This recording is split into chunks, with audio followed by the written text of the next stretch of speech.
ANMR ನ್ಯೂಸ್ಗೆ ಸ್ವಾಗತ. ಕುಡಿಯಲು ಸಾಲ ನೀಡದ ಬಾರ್ ಕ್ಯಾಷಿಯರ್ ಮೇಲೆ ಹಲ್ಲೆ.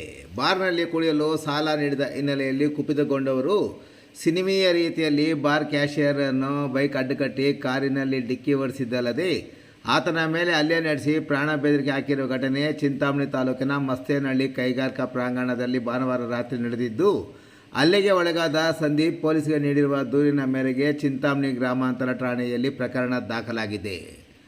ಹಲ್ಲೆಗೆ ಒಳಗಾದ ಗಾಯಾಳುವನ್ನು ಕೈವಾರದ ವಿಜಯ ಬಾರ್ ಅಂಡ್ ರೆಸ್ಟೋರೆಂಟ್ನ ಸಹಾಯಕ ಕ್ಯಾಷಿಯರ್ 22 ವರ್ಷದ ಸಂದೀಪ್ ಎಂದು ಗುರುತಿಸಲಾಗಿದೆ. ಆತ ನೀಡಿರುವ ದೂರಿನಲ್ಲಿ ಕಳೆದ 3 ದಿನಗಳ ಹಿಂದೆ ಬಾರ್ಗೆ ಬಂದಿದ್ದ ಕೈವಾರದ ನಾರಾಯಣಸ್ವಾಮಿ ಎಂಬುವರು ಸಾಲವಾಗಿ ಮದ್ಯ ನೀಡುವಂತೆ ಕೇಳಿದಾಗ ನಿರಾಕರಿಸಿದ್ದಕ್ಕೆ ನಮ್ಮಿಬ್ಬರ ನಡುವೆ ಮಾತಿನ ಚಕಮಕಿ ನಡೆದಿತ್ತು.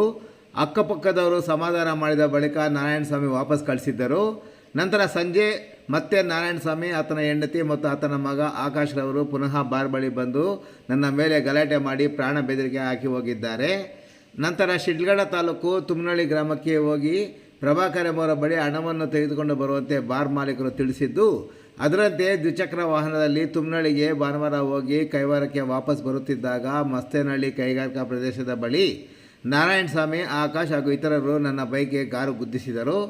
ಬಳಿಕ ಮಾರ್ಕಾಯುಧಗಳಿಂದ ಹಲ್ಲೆ ನಡೆಸಿದ್ದಲ್ಲದೆ ತಲೆಗೆ ಕಬ್ಬಿಣದ ರಾಡ್ನಿಂದ ಹೊಡೆದು ಕೊಲೆ ಮಾಡಲು ಯತ್ನಿಸಿದರು.